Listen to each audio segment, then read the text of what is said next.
This winter, there's good news for drivers. Gas prices are cheaper than they've been in years. But it wasn't so long ago that people were complaining about high prices. So what happened? The first thing to know is that gasoline prices are largely driven by oil prices. And those oil prices are set in a global market and largely determined by the supply and demand of oil. The countries that produce the most oil right now are Saudi Arabia, Russia, and the United States.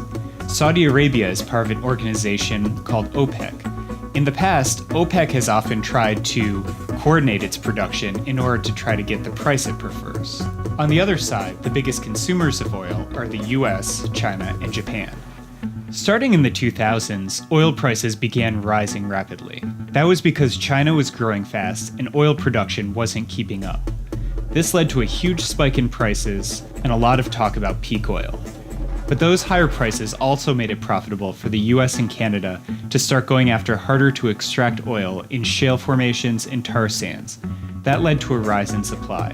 By 2014, that extra supply, combined with a slowdown in demand in Europe and Asia, all came together to create a price crash. And that's better news for some than others. In Russia and some OPEC countries, low oil prices threatened their national budgets. OPEC could try to cut production to prop up the price of oil, but they haven't done that this time. They're hoping that low prices will make some of the newest US producers unprofitable.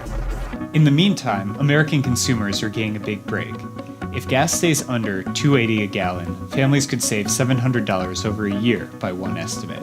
That would boost the economy. In recent years, the US has been using less and less oil because people are buying more fuel-efficient cars.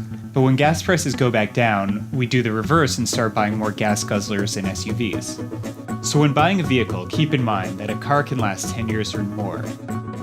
But if history is any guide, low oil prices won't last that long.